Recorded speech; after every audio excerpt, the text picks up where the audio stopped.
أعوذ بالله السميع العليم من الشيطان الرجيم. بسم الله الرحمن الرحيم.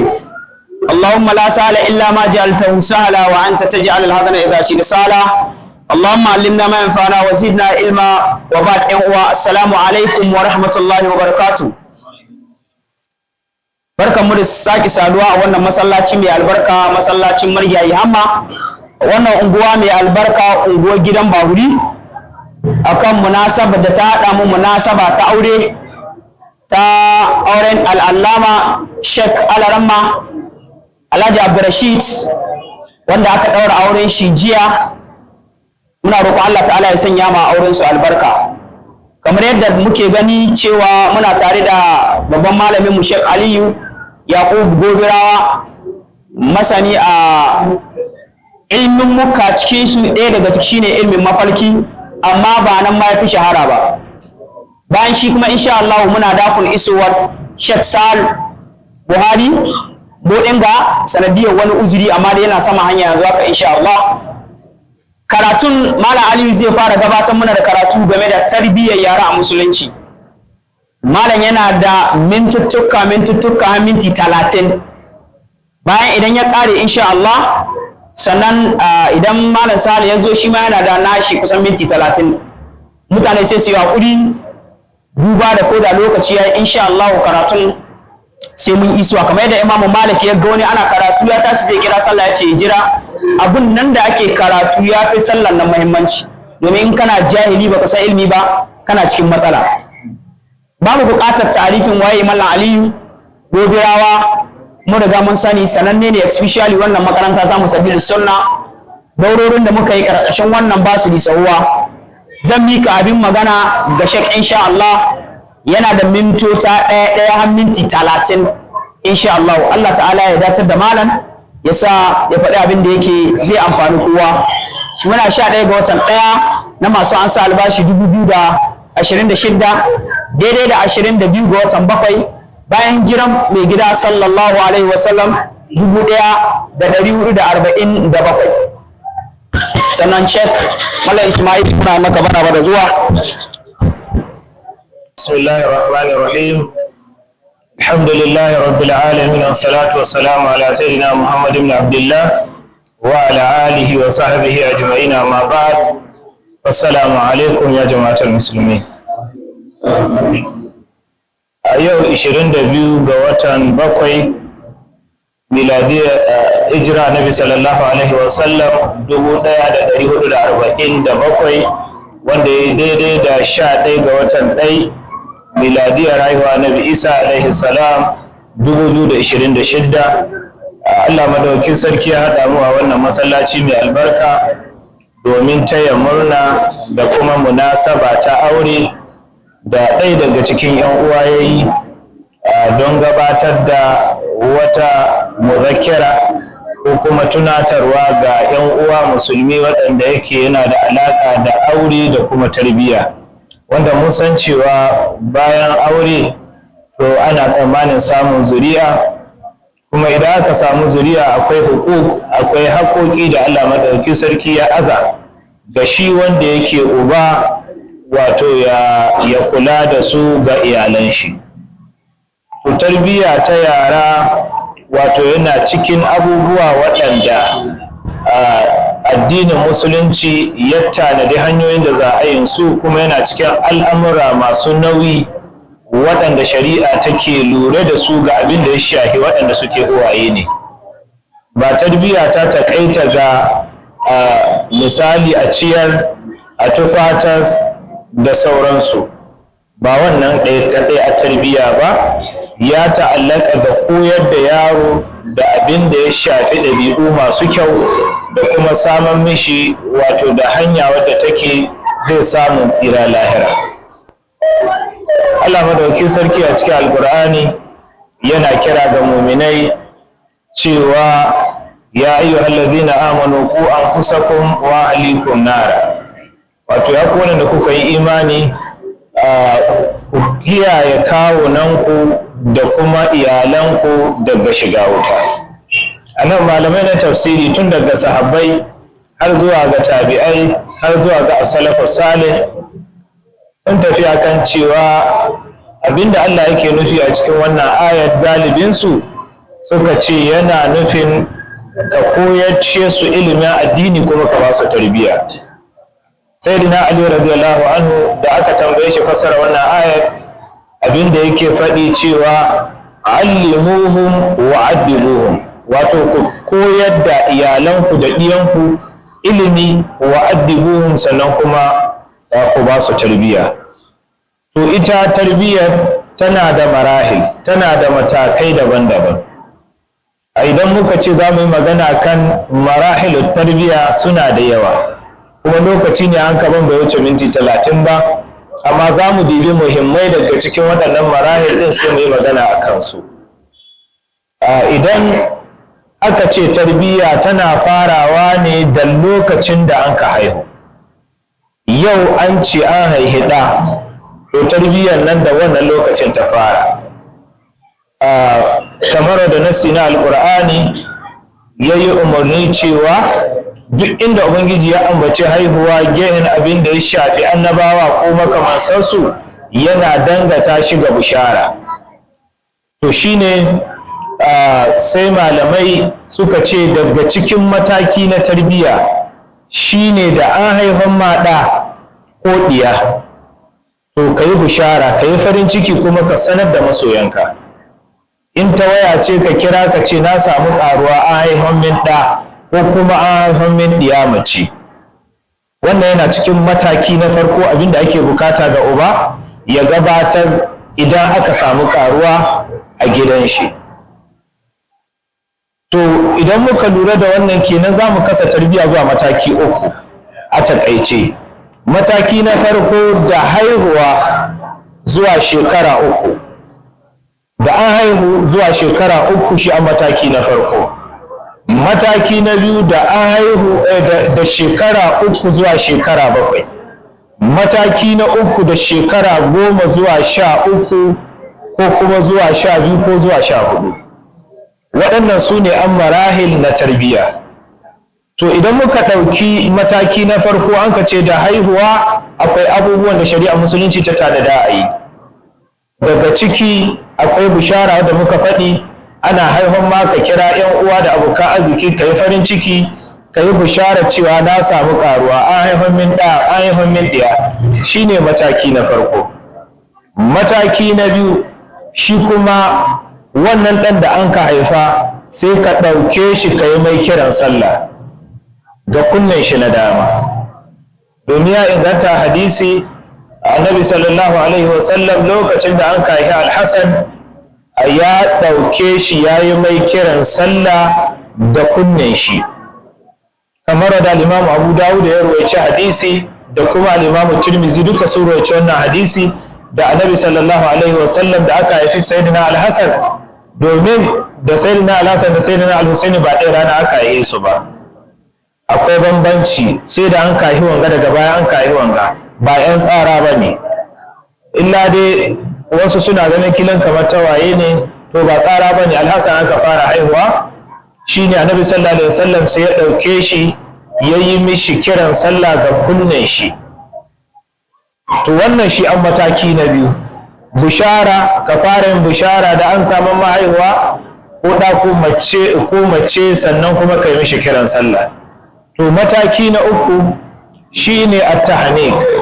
Abin da ake ce ma at-tahnik shi ne ka ɗauki wannan yaro ka kai shi ga wani babban malami ko salihi ahlus sunna, ka kai shi ya yi mishi tahnik ɗin. Domin Abu Musa al-Ash'ari Allah shi yarda da shi ya ce lokacin da an ka haifan min ɗa na kai shi wajen annabi sallallahu alaihi wasallam, da ni zo da shi wajen annabi sallallahu alaihi wasallam ya ce ga ɗa na samu ƙaruwa ya rasulullah. Sai annabi sallallahu alaihi wasallam fasammahu Ibrahimu, sai annabi sallallahu alaihi wasallam ya ambaci shi ɗan na Abu Musa al-Ash'ari ya ce to sunanka Ibrahimu.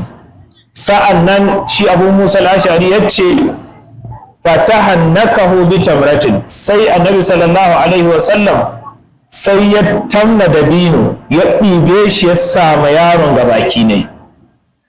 A nan idan lokacin da annabi sallallahu alaihi wasallam yana da rai shine ake zuwa yi wannan. lokacin bayan wucewa Nabi sallallahu alaihi wasallam su sayyidina Abubakar su sayyidina Umar su sayyidina Ali su ne ke wannan.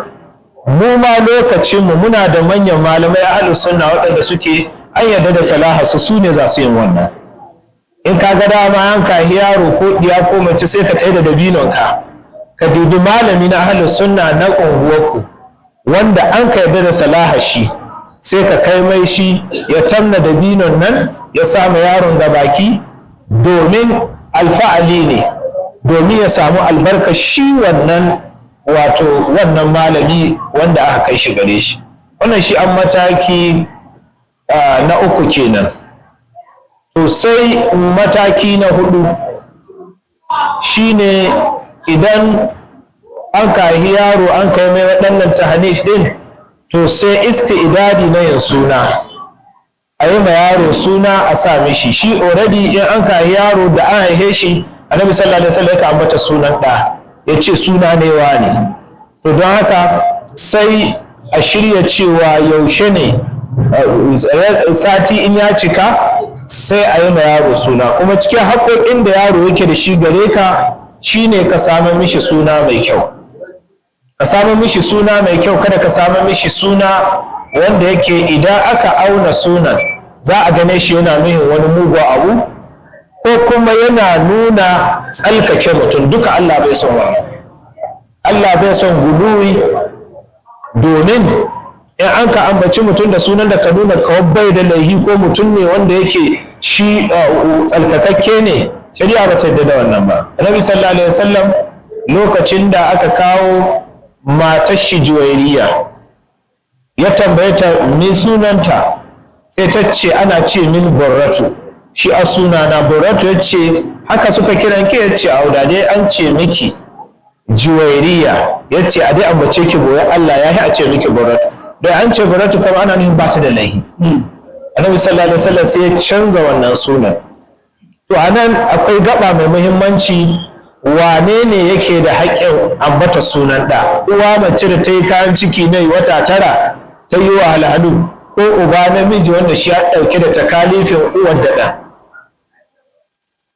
Malamai suka tabbatar da cewa lalle wanda yake da haƙƙi ya ba ɗa suna uba shi adda haƙƙi, domin ko lahira duk wanda za a ambata da suna ne kowane mutum wanda an ka kira ranar alkiyama to da sunan shi da sunan mahayin shi ake kira.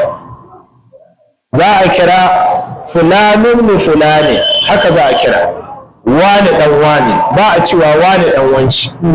To sai malamai suka ce uba shi yake da haƙƙi, kuma sun dogara ga nassi na hadisi ingantacce na Annabi sallallahu alaihi wasallam. Annabi sallallahu alaihi wasallam ya ce an yi min haihuwa daren jiya, kuma haihuwan nan da aka yi min na ambaci ɗan nan da an ka haifan min bismi abi Ibrahim, ya ce sunan ubana Ibrahim shi ne samu. Su ga larabawa kakan mutum ma ana iya kiran shi uba, da wannan suna da wannan ƙa'ida, ko kakanka kana iya ambata shi da sunan ubanka. Ya ce na ambace shi da sunan ubana Ibrahim.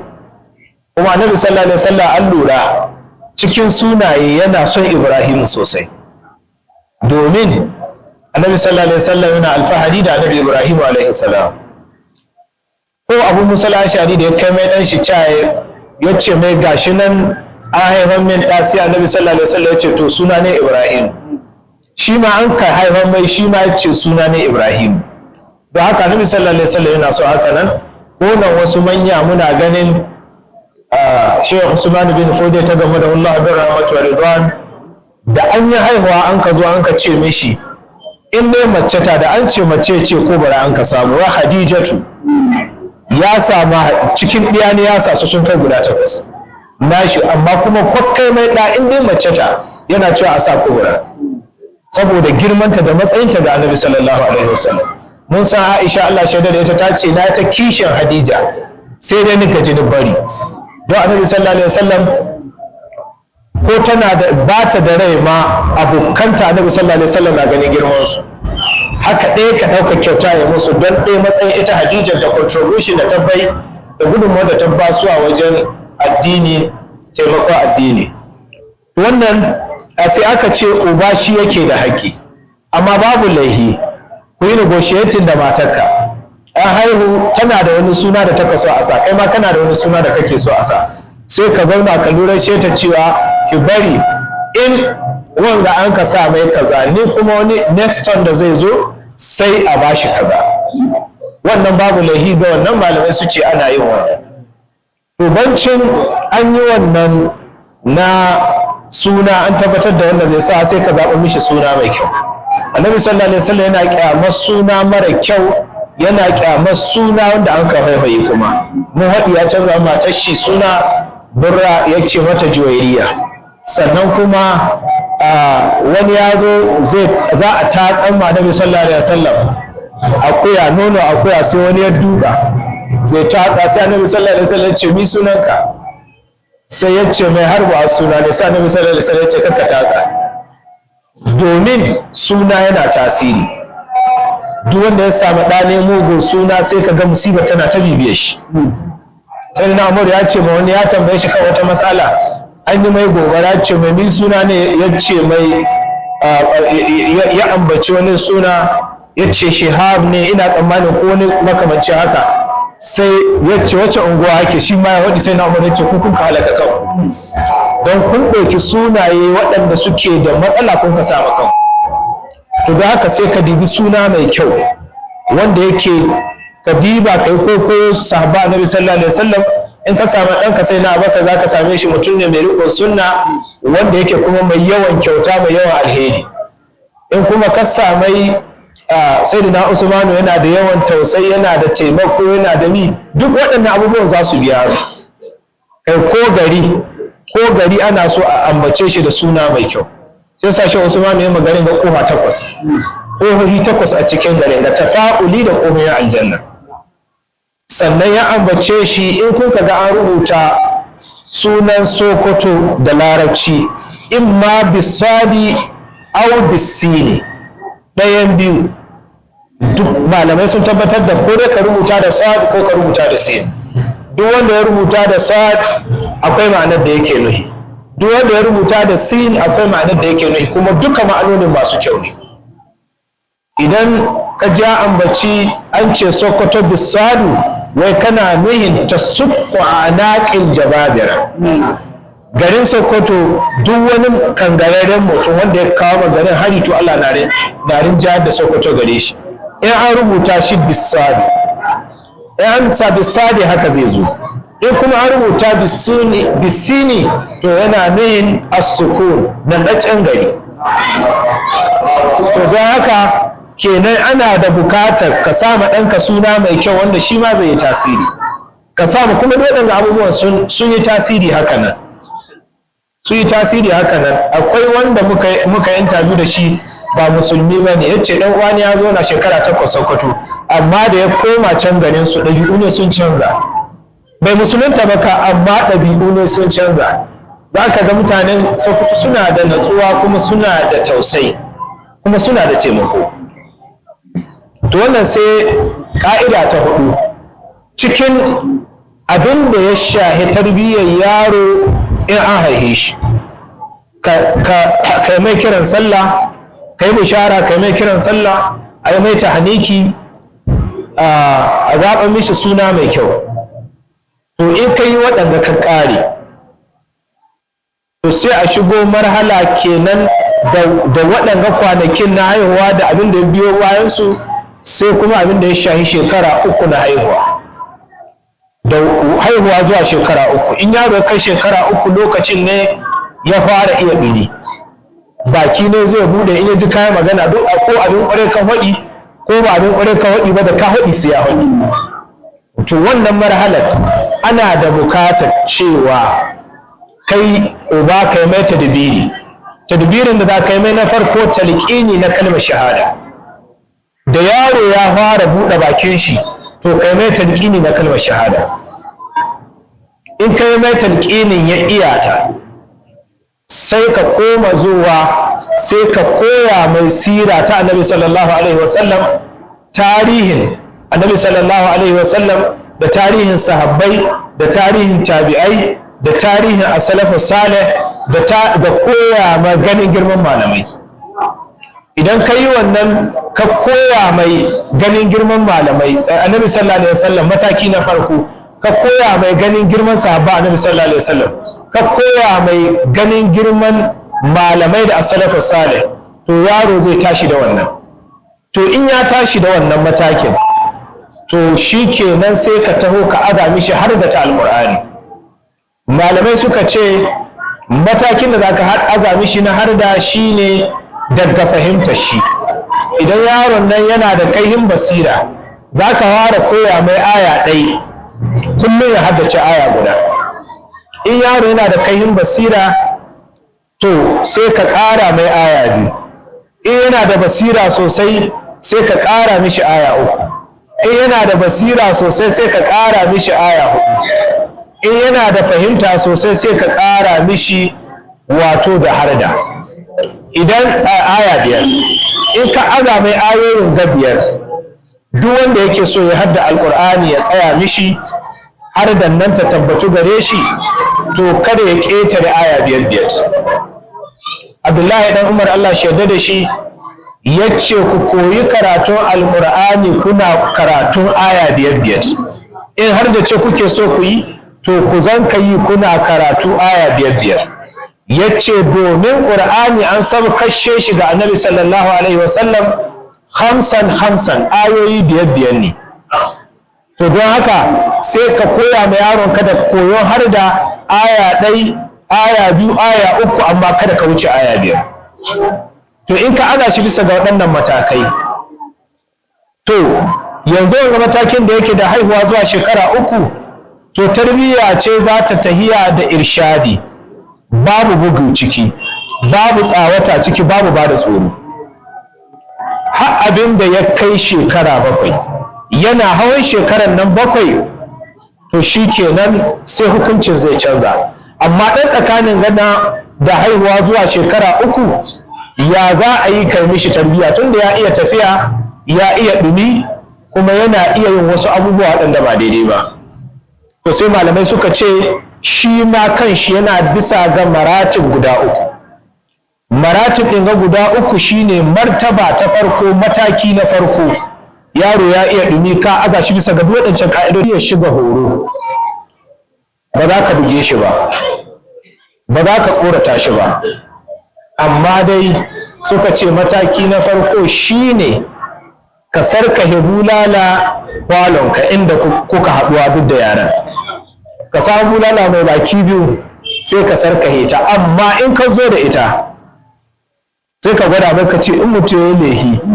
in an ce abu bai yi ba wagga za a sa a zane shi to sai ka sarkahe ta to shi yaro bisa ga matakin shekara 3 yana da inquisitiveness wato duk abin da ya gani duniya sai ya tambayi nina na wanga abu ya an kai kaza nisa baba yayi kaza kuma in kana so ka jaraba haka nan in ka taho gaba ne kai abu in ka daga sai yayi iri ne to in ka aga ta kan nuna mai cewa duk in yaro ya lehi ga abin da za a yi mai kasar ka hita to shikenan ko baka nan da ya ga bulalan nan duk ita matsayinka kai da ya gane ta to ya gane ka in zai lehi ya gane ta bai suka ce shi a mataki na farko wanda za ka aza shi a kai mataki na biyu sai ka riƙe kunne yaro in ya yi ba daidai ba an asar ka ya bulalanta tare da haka in ka to a ce ya yi kaza ko kuma ya yi gabanka ka gani to za ka riƙe kunne shi in ka riƙe kunne shi sannan ka faɗa mai ka ce mai ba a ce ba a yin kaza ba ba a faɗa ma kada ka yi kaza ba to in ka yi mai wannan shi an mataki na biyu Abdullahi bin Basra al-Mazani ya ce mahaifina ya aike ni wajen annabi sallallahu alaihi wasallam in kai mishi inabi da nittahi da inabi in kai mishi ya ce kan hanya ta sai ni ɗibi inabin nan ni ci da ni ɗibi inabin nan ni ci sai da ni dawo sai mahaifina ya mirgita kunne na haka ya ce ya hudar kamar ka ce ya ha'in ya ce ya kai mai yaudari ya aka aike ka ce ka ɗibi abu ka ci ba a baka ba malamai suka ce sun dogara ga hujjar su ta cewa in yaro ya yi ba daidai ba yana cikin waɗannan matakin bai kai shekara 10 ba, to mataki na biyu da za a yi mai bayan an sarka wannan bulalar shine sai a riƙe kunnen shi a yi mishi fada. Idan an riƙe kunnen shi aka yi mishi fada, to shikenan sai a bar shi, wato sai a gani laihi na gaba. In waɗanga abu bai yi ba, an sarka yi bulalar da yana ganin ta shi ya ta mutunta bai yi ba, an ja kunnen shi, shi yasa Hausa suka cewa jan kunne ba wai suna nuna a faɗa ma magana ba, a'a suna nuna a riƙa kunnen kamar wanda ya zo nassi. Ɗaya daga cikin sahaba Annabi sallallahu alaihi wasallam ya ce mahaifi ne ya yi mishi wannan horon, to in bai yi ba suka ce to sai mataki na asa bulala a bugi yaro. To amma waɗanne shekaru ne ya cancanta a buge shi in yayi laifi? Wannan can mun faɗi matakai na marhala ta wannan shekaru uku. Daga cikinsu akwai sa yaro ya kwanta da wuri. Sa yaro ya kwanta da wuri, da an ƙara sallar isha'i sai ka ce ma yaro wanda yake da shekara 3 zuwa shekara 5 zuwa shekara 6, ka ce ta ya kwanta. Don ni don ya tashi da wuri, wato sallar subahi. Sannan ka nuna mishi sallama in zai shigowa ɗaki. In ya shigo bai yi sallama ba, sai ka ce koma ka dawo ka yi sallama. Wannan in ka yi mishi wannan, kuma in an ba shi abu ka nuna mishi ya ce ya gode. In an ba shi abu ka nuna mishi ya tara hannuwa biyu. To duka waɗannan maratib su ne maratib na daga bakin haihuwa zuwa shekara 3, waɗanda aka ce dannan ne in kana nuhin ɗan kai har da ka fara da nan. In ya kai har shekara 6, manyan malamai, na san al-Imam Suyuti yana cikin malamai da ake ganin suna da hifzi sosai, wasu suna kiran shi Hatimatul Huffaz. Hatimatul Huffaz don al-Imam Suyuti ya rasu hijira tana shekara 911. Su kuma tabi'ai suka ce duk hijira ta kai, malamai suka ce duk hijira ta kai shekara 1000, to ba za a samu malamai waɗanda za a cewa malamai na ba, sai dai masu karanta abinda malamai suka rubuta. Da bakin gangan nan duka waɗannan malaman da aka gani, manyan kibar da aka gani waɗanda suka shahara suka yi rubutu suka taimaki addini sosai, suna cikin shekarun nan a 900, 800, 700, hijira tana 400 da sauransu. Amma da an kawo gangan shekara 1000 suka ce to masu tattara bayanan da malamai na yi su yi ma mutane ishara ne. To in ka kawo wannan marhalar, sai marhalar da za a yi ma yaro kaciya. Kaciya shekara 7 ne bisa ga ƙaunin jamhuri na malamai. Akwai wasu daga cikin manyan malamai waɗanda da shekara 3 suna yin kaciya. Akwai wasu waɗanda suka ce satin da za a yi ma yaro suna a yi mai kaciyar, amma dai duka ƙaunukansu suna da rauni. Annabi Ibrahim alaihi salam shi asalin sunna ta kaciya gare mu muna. Duk al'umma ta musulmi shi asalin sunna ta kaciya, don yayi makan shi kaciya na da shekara 80, kamar da al-Imam Bukhari ya kawo a cikin Sahih Bukhari, yace ikhtatana Ibrahim alaihi salam, Annabi Ibrahim yayi makan shi kaciya yana da shekara 80 sanatan bil qadumi, wato shekara 80 a wani wuri da ake kira al-qadum. Anan malamai suka ce shi al-Imam Bukhari ya tayi kan cewa inda ya kaciyar mahallin wurin, ko da ya makan shi kaciya da shekara 80, wurin ana kiran shi al-qadum. Yace amma bit takhafifi shi al-Imam Bukhari yace waɗanda suka ce kuma bit tashdid suna nihin da ala, wato abinda ake kaciya da shi, ko a ce aska ko wani abu mai kaihi. Don haka shi al-Imam Bukhari yace bit tafsir yace bil qadum mawdi'un, wani wuri ne ake kira haka. To in ya kai shekara 7 ya kamata a yi mishi. Ana so, wasu malamai su ce makaruhi ne a yi da shekara da satin da za a yi wannan kaciyar, don bai san ciwon jikin shi ba. Sun ka ce yi da shekara 7 isti'dadi ne na ɗaukan mushakka, ma'ana ka shiga cikin wani mataki. To ya yi wannan kaciyar da shekara 7, to lokacin nan ne Annabi sallallahu alaihi wasallam ya ce ku umurci ɗiyanku da su yi sallah. in ka yi ta kato bayan sallar isha sai ka ce ma yaro in ya kai shekara 7 sai ka ce kayan sallah ya ce mai ka ce ka tashi ka tai kai. To wannan shekarun 7 su ne a shekaru duka da bakin haihuwa zuwa shekara 7 shekaru ne na irshadi, ba a bugu ba a ƙuratar da yaro ba a yi mai wani abu. Annabi sallallahu alaihi wasallam in yara sun gane shi wanda kansa sun ga abokin wasa su shekowa su kai wanga ya haye jiki ne wanga ya taba kan shi.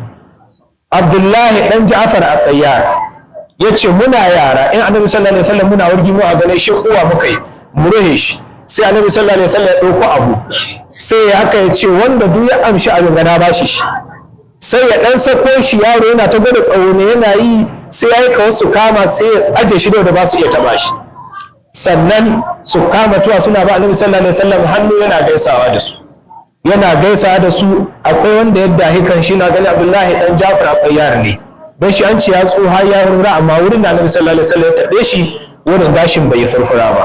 To Annabi sallallahu alaihi wasallam yana da sakewa da fuska da yara. Lokacin da ya zo ganin dan shi Ibrahimu da aka kai shi wajen kamar yayi sai ta yi tare da sahabban shi da ya tafi sai ya shiga gidan. An ce gida yana da matsuwa sosai sannan kuma ana da huwa abinci ga kura ga komai amma Annabi sallallahu alaihi wasallam ya shiga ya ɗauki ɗan shi ya sumbunce shi sai ya ce ma ɗaya daga cikin sahabban shi ya ce kana sumbunta yaron kai ce ni ɗa 10 gana amma babu wanda ni ka sumbunta ni ban wannan. Sai Annabi sallallahu alaihi wasallam ya ce man la yarham la yurham, ya ce duk wanda bai nuna tausayawa ce Allah bai tausaya mishi. Sai da na Umar yana zagayen makarantun ne na cikin Madina. Lokacin da ya zo yana zagayen makarantun nan sai yana tare da mallamin makarantar suna tahiya sai ɗaya ya ga gungu yara suna wargi sai suka tashi suka shiga. Sai na Umar ya ce an kai min waru sai mallamin ya ce ni ai wallahi yaro ban wargi da yaro da ya ganan da sun gani a saboda inda sun ka gudu suna ce haka nan sai na fara yace na ɗebe ka da wannan mukami in dai har yaro na iya ganin ka shi gudu don wani abu da haka mai sai na fara yace na ɗebe ka babu tausayi yaro ka diba ko jariri na mai rarrahe in ya taso ka hidda mai idanu ka gani yana tawa kuka zai wanda bai ko da hankali kuka zai amma in ka sake huska shi kowa ya kai ya cikin ka kuma duk mallamin da kun ka gani yara na shige mishi ya hi samun ba yara tarbiyya kuma ya hi samun koishe su addini. Amma yaro na jin tsoron ka ko mallaman makarantar boko masu karantar da mathematics masu zane mutane Allah ya san yaro ɗari ya koya mai da ki aka samu yaro biyar wanda iya saboda kashin da ya kama da tun gane ka ba su koma natsuwa. To Annabi sallallahu alaihi wasallam ya assasa wannan ka'ida ta cewa yare da baki shekara 7 zuwa waɗannan shekara 10 za a bugi yaro in ya kai shekara 10 bai sallah ba. Amma bugun wani irin bugu? Al-Imam Ahmad ya ce kada a wuce bulala 3. Kakka wuce bulala 3 yaro dan shekara 10 ya yi laihi ko ya tayi ya wani abu ba daidai ba ya ce bulala kada ka wuce mai 3. Saboda ni ya ce ko ta ɓaci wani hukunci za a yi ma mutum to kada a wuce yi mai bulala 10. Kuma ya dogara ga nassi na hadisi ingantacce na Annabi sallallahu alaihi wasallam da Annabi sallallahu alaihi wasallam yake cewa kada a ƙetare bulala 10 ga kowane mutum in dai tahziri ne za a yi ma mutum a bashi tsoro kan wani abu da yayi to kada a ƙetare bulala 10 ga kowane mutum sai fa haddi daga cikin haddodin Allah. in zina ta yi ko ƙazahi yayi an san hukuncin don haka sai a yi amma dai mutum yayi ne inda aka so a jawo hankali ne kada ya koma Annabi ya ce kada a wuce bulala 10. Shi yasa Imam Ahmad waɗanda dukkan biyan mazhaba ta Hanafiya ta Hanbaliya al-Imam Ahmad bin Hanbali to ɗan an ka zo kotu ne hinda babu hukunci ne rubuce to bulala 10 za a yi maka ce ka. Al-Imam Malik shi kuma ya ce duk a hukuncin gaba ɗaya ta allaka ya miƙa ma alƙali shi ya ce shi alƙali zai dibin ni ya kamata a yi kuma shi al-Imam Malik ya dogara ga hukuncin Sayyidina Umaru a garin Madina. Sayyidina Umaru shi ya zama halifa bayan Sayyidina Abubakar sannan duka kibaru sahaba suna rayi. An ka kamo wani mutum ya yi fojarin takarda ta Baitul Mali takardar baitul mali yadda ya kwaikwayon sanin na sayyidina umaru ya zo kama akawunta janar ya ce halifa ya ce a bani kuɗi sai ya amsa ya aje takardar suna check and balance sayyidina umaru ya kawo abubuwa da yawa na ci gaba waɗanda an muna ganin su yanzu baƙi a cikin addini tun azal akwai su. Shi ya fara ƙirƙirar hukumar zaɓe a ce a shirya zaɓe shi ya fara ƙirƙirar hukumar ɗa'an ma'aikata ma'aikaci a kula da ɗa'a ta in bai tsare aiki a hukunta shi. In ya rubuta takarda da Madina zuwa Sham zai ce wagga takarda na ba ma sun janga da zai kawo takarda ran kaza ga wata kaza da Madina dan Madina zuwa Sham tahiyar kwana kaza ce. In an kadiba ya ƙara kwanakin da ba haka ba ya ce kai gwamnan ka hukunta shi an mutum na farko da ya fara. To abubuwa da yawa lokacin da aka kawo takardar sai na Umaru an ka ba da kuɗi daga baya sai an ka to ana so a yi accounting a gani nawa aka kashe sai na Umaru an ka ce ka aiko amshi ka zaciya accountant ya ce lalle ka ce amsa an kai ta rigima sai ɗauko takardar siyan bai to sai an ka ba intelligence so ka bibi takardar da sign ɗin. Akwai intelligent na musulunci waɗanda su suna kula da shige da yace sai aka kama wannan an ka ce taho shi wannan ɗin accountant ya ce wane ya kawo takardar sai an ka taho da shi ana tuwa da shi an ka ce an ka yi cewa la faujarin ta yi to sai da Umaru duk manyan sahabbai suna nan Madina ya ce a mai bulala 100 wanda ya faujarin takarda ga nasi na alƙur'ani babu abin da za a yi mishi babu hukunci wanda zai cewa wanda ya faujari a yi mai kaza a yi mai hukuncin kaza babu shi. Don haka sai na Umaru ya ce a zane shi a yi mai bulala 100 sai da bai ne an kaza a yi maka bulala 100. Shi ko wanda ya to yana yaɗa aƙida wadda ba ta ƙware ba tana kawo addinin musulunci rudani da rikici sai da Umaru ya ce a bashi kashi sai bai ne ya jini.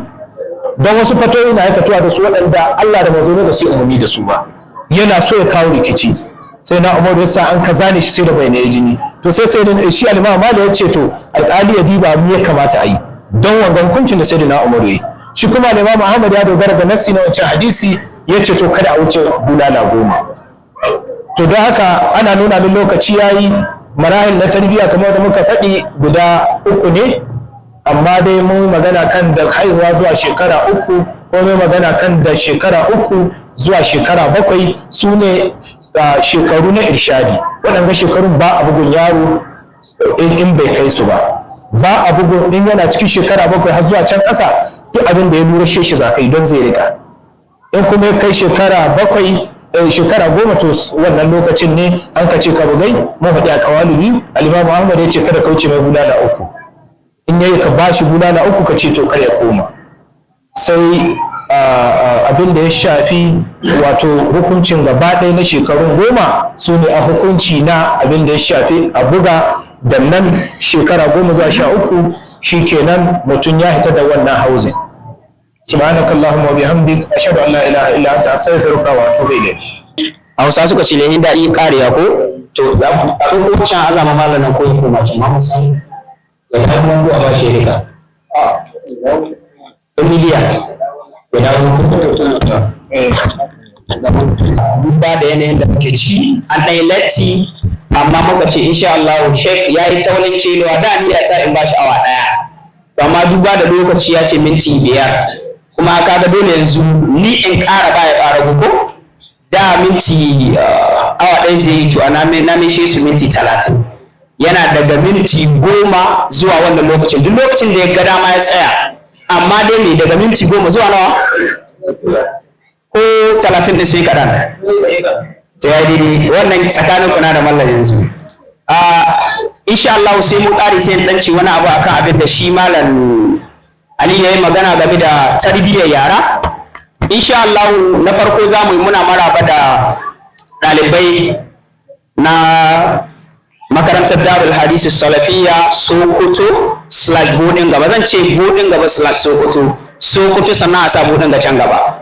Muna yi musu maraba sannan kuma da jagoran su Abubakar shugaban ne shugaban ba ku buɗe murya ku ba shugaban Allah ta'ala ya saka da alhairi wala Abubakar kenan yana tare da su shugaban gwabarayi na Darul Hadith wurin ga Allah ta'ala ya kara mai lafiya. Sannan zan miƙa abin magana ga Sheikh Sa'al insha Allah ya fara gabatar da muhadara wadda zai mana take game da haƙoƙi na ma'aurata insha Allah. Malam duk da uzuri shi ya gita amma ya gaya mana in ban da dan matsayin da muke da shi da gaskiya ba zai samu dama ba, amma mun ji daɗi ga an kwaso mana makaranta gaba ɗaya su kutum. Allah ta'ala ya saka da alhairi. Mallam tafaddal. من الشيطان الرجيم بسم الله الرحمن الرحيم صلى الله على النبي الكريم الحمد لله نحمده ونستعينه ونستغفره ونعوذ بالله من شرور أنفسنا ومن سيئات أعمالنا من يهده الله فلا مضل له ومن يضلل فلا هادي له ونشهد أن لا إله إلا الله وحده لا شريك له ونشهد أن محمدا عبده ورسوله سبحانك لا علم لنا إلا ما علمتنا إنك أنت العليم الحكيم رب اشرح لي صدري ويسر لي امري واحلل عقدة من لساني يفقهوا قولي يا ايها الذين امنوا اتقوا الله حق تقاته ولا تموتن الا وانتم مسلمون اما بعد السلام عليكم ورحمة الله وبركاته.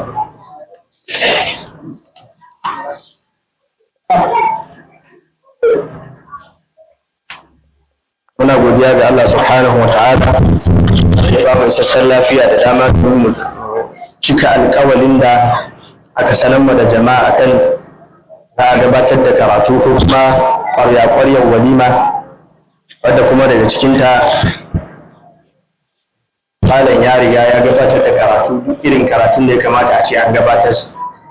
Na farko wannan waliman an mun ita ɓau'an aukarha ko ka so sai ka zo. Gaskiya in ba malam bane muna cikin lokacin karatu yanzu kuma ranar asabar da wanda gaskiya tsarin makaranta yake ko mutuwa a kai sai mun yi karatu. Amma dai Allah ya gwada mana akwai halin da ka kama ko ba a mutu ba a karatu, kuma dai ya sa ba a karatu yau. To Darul Hadis tana can mun baro fanko don mafi yawancin ɗaliban da an mafi kusa da su muka zo gaba ɗaya.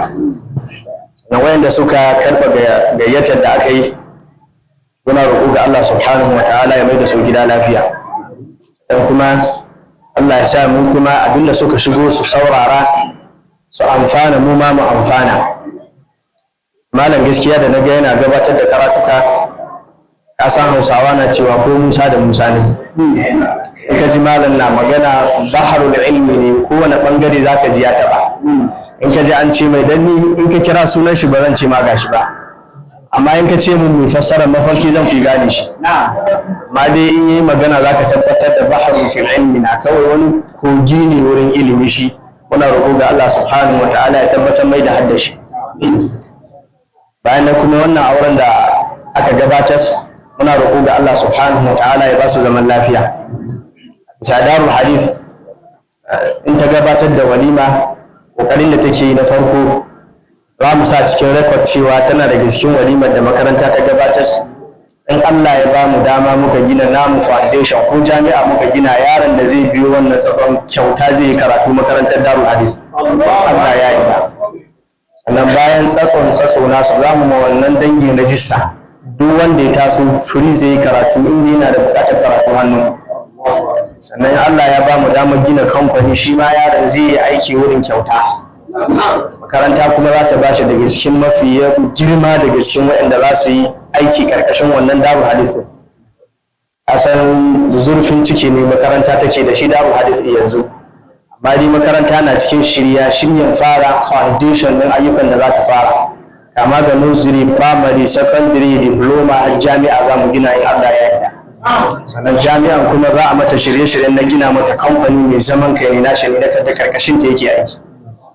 Sannan bayan nan kuma bisa auren da aka yi kafin mu shiga asalin karatu akwai alfarmar da Darul Hadis duk da haka take bukata ga jama'a. Watan auren da ake yanzu gaskiya ana ɗaura ma gaurawa nauyi da yawa, wani da kuɗin cishe ta bai da kuɗin aurenta. To kaga sauwaƙa mu gauraye don Allah.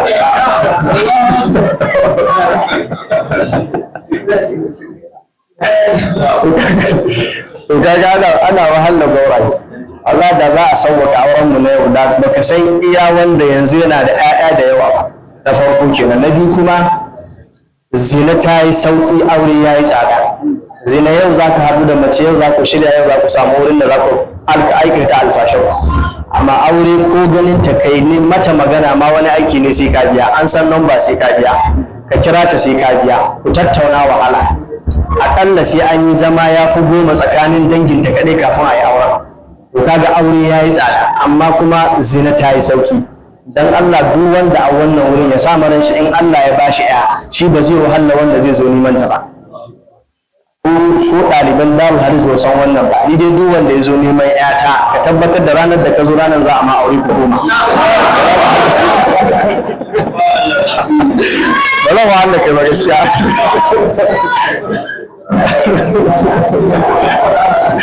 Sai a yi na ƙabi ya ko wanda ya kawo mai yan shi da kanshi ya ce ga ta nan je da ita ga kawo sadaki, har ya kai ma ba shi da kuɗin sadaki, shi ma biya mai kuɗin sadaki, ya ce ka je ga ta nan na ka dai kiyaye haƙoƙanta, ya mai wa'azi ya ce ga ta nan na ban ma ita kayanta, daga baya ma za a yi koma ita ga wata ruwaya za a yi koma kayanta. Kuma wannan shi ne ya fi dacewa, Allah ya sha mu dace. Sannan kuma ku ji tsoron Allah gauraye. Allah duk baiwa Allah da ka san kana ta da ita auren ta zaka, kana zama da ita ba auren ta zaka yi baka rabu da ita. Ka ci amana ka sani kai ma akwai wanda zai ci amana ta ka mata, da yawa suna cin amana ƴan matan mutane. Allah ya samu dace. Sannan bayan nan kar surutu na mu shi karatu ba, walima da aka kira manzo Allah sallallahu alaihi wasallam yace mafi alkhairin walima shine wanda aka kira, wa mafi sharrin walima ita ce wanda aka kira masu kuɗi aka rabu da talakawa. Bayan nan mafi sharrin walima ita ce wadda wannan waliman ba a ba wanda ya zo abinda za a bayar na abinci ba, aka ba wani daban. To kaga ga istinbatul hukm kamar Imam Sanani, wannan maganar daga cikin abin da za a iya fitar suwa ciki, amma ga fahimtar maganar da ya kawo duka kan cewa mafi alkhairin cikinta wannan zamani shine wanda ka kira goro kamar gori. Ka kira goro kamar gorin walima ya zo ya halarta, ya ga cewa akwai matsala. Watan bayan Allah aure na da daɗi, ba za ka gane ba sai ka shiga riga aure. Kai goro ba a batunka, wanda sauran ka har yanzu ba ka san daɗin duniya ba. Manzo Allah sallallahu alaihi wasallam ya ce mafi alkhairin da aka matashi shine yayi aure, shine mafi alkhairin da ya dace da matashi. Kuma inda za ku gano aure na daraja da kima, ba annabin da aka ba annabta ba shi da mata wadda take karkashin shi. Kaga aure na da daraja da kima. Sannan wadda ta fara kwantar ma da ɗa namiji hankalin shi shiga musulunci mace ce, saboda Khadija lokacin da manzo Allah ya dawo zammiluni ita ce wadda ta fara kwantar mashi da hankalin shi. To kai in ka dawo goro da kai sai ta bar ma sai bargo sai hiru, ko wanda bargon shi ma yankan ka ba ko tiwa ana iya hisuwa ciki na kasa. Allah ya samu dace, Allah ya ƙara shige mana gaba, kuma ya ƙara sa wannan auren Allah ya sa mai albarka, wanda bai ba kuma Allah ya bashi dama ya samu dama shi ma ya shiga. In ka duba cikin littafin wannan mawsu'atul fiqh ya kawo cewa waɗanda za su yi aure sun kasu kusan guda 5. Akwai wanda wajibi ne ya aure, akwai wanda makaruhi ne ya aure, akwai wanda mustahabbi ne, akwai wanda kuma shi jaiz ne, akwai wanda haramun ne gare shi ya aure. Sai kai mamakin wannan. Malamai sun rabu gidan aure kashi 3. Akwai wanda suka ce wajibi, suka ce ba wajibi ba. To wannan na ƙarshen su suka raba gida 5. To kasa in fiqhu in mas'ala ta kama wata rana in rikici ya haɗe, sai a samu wanda ya ɗauko rikicin kowa ya fitar da mafita kwara guda. Aljamu aula min at-tarjih. Waga za a haɗa wannan dan shi ya haɗa na ɗaya da na biyu, cikin su yace guda 5. Amma na farko daga cikin su ne za mu dan taba kafin mu shiga asalin karatun mu. Saboda gauraye na kamar sun fi yawa wuri, shi yasa ga da ku taba su yau da yawa. Allah ya sa mu dace.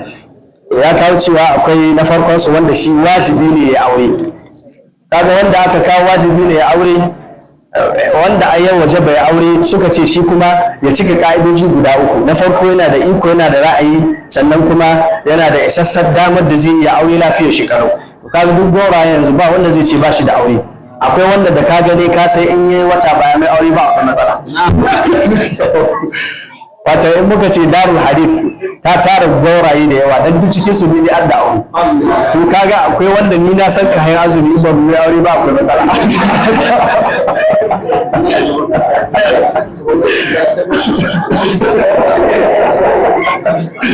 Allah ya samu dace.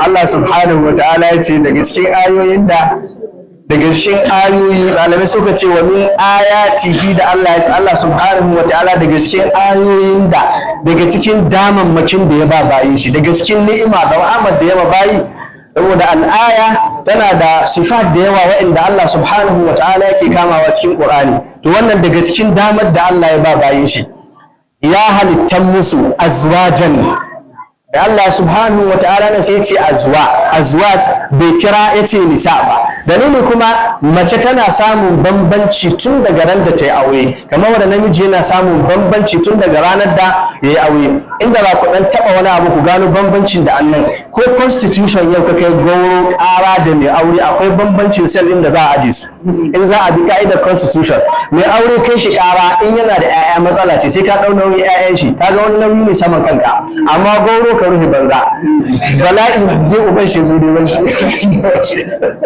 Allah ya samu dace to a yace daga ciki mawaddatan wa rahma cikin aya Allah subhanahu wa ta'ala in kuka duba nan gaba ɗaya bai ɗauko hubbu ba bai ɗauko so ba bayan bai ɗauko so ba saboda Hausawa na cewa ko kuma ka'idar da ake ciki ta ɗan adam asalin shi so akwai ranar da yake ƙarewa bisa ɗaya daga cikin bayan Allah yana magana irin haka cikin maganganu ce shi wallahi yana mamaki wanda ka cewa yana son mace ta ji daɗi in a ce ta san me so ba za ta ji daɗi ba sai ya ce ina ƙaunarta saboda ƙauna ta fi so ƙarfi wannan ku je ku bincike masoya su suka san wannan magana ko ba su aure sai ku ban ba Allah to Allah ya ce mawaddatan wa rahma da ya ce mawadda kuma ya ƙara ta da rahma Allah farko sai da ya fara kiran tausasawa sawwaƙawa in ka ce Bahaushe fassara ma kalmar mawadda zai baka fassara ta fi 10 sawwaƙawa tausasawa rangwantawa soyayya ƙauna duk suna ciki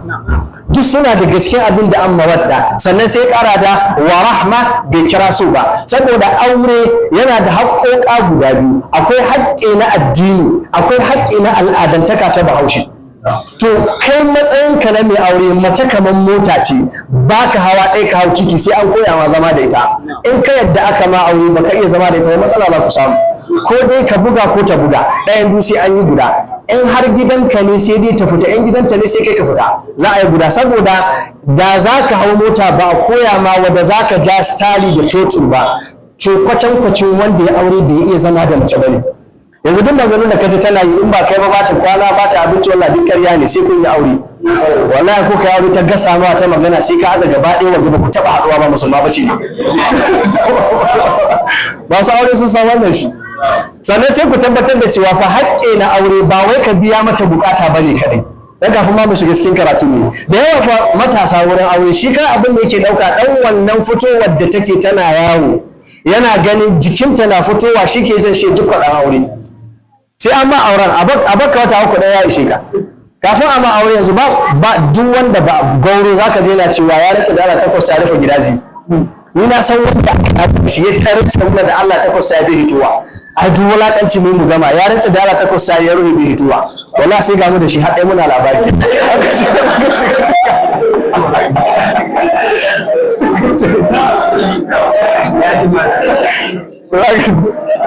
shi ne ya san bala'in da nan watan ba za ta buge ka ba za ta zage ka ba amma za ta ma rashin mutuncin ba gaba ɗaya haɗuwan ba daɗi to sai ku gano haƙoƙan guda biyu akwai haƙƙin addinin musulunci akwai haƙƙi na al'ada wanda shi adatan Bahaushe ne ya zo da shi amma tun farkon aurenka ka aza shi bisa tuba ta addinin musulunci ka sani aure awwalan Allah subhanahu wa ta'ala da ya ce wani daga cikin ayoyin da ya sa to aure ya zanto ibada asalinta taklifiyya taklif nauyi ga ibada a ɗaya bakka da mugun tsoho ya ishe ka ko ba a bakka ɗaya da mugun tsoho ya ishe ka za ka zo ina ta kira kurari ya rantsa da Allah ko da fa yana cishe ta to duk wanda ya ce haka kai ba shi uzuri ba shi wata biyu aka yi aure zai gane kuranci kuɗin tattasai dai sun gyara mai zaman shi Allah ya sa mu dace ko na kawai ba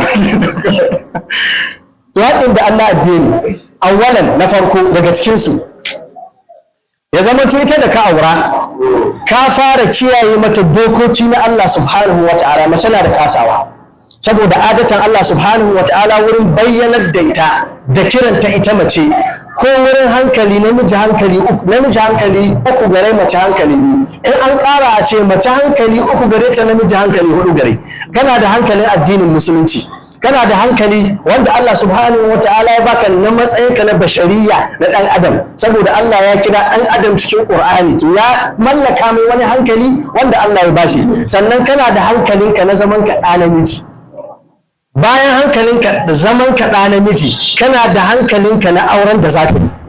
To ka ga kafin mu tafi can, mai aure na da hankali guda da ya fi gauro. Mu kuma magana Imam Shafi'i, wannan Usaimin ba kafin mu kai can yace duk kaga mutum na shekawa haka ɗan ya bi da gudu yace kuma ya aure zai yace zai ba duk abin da yake, saboda wata ran yana dan zauci ba sai dawo daidai.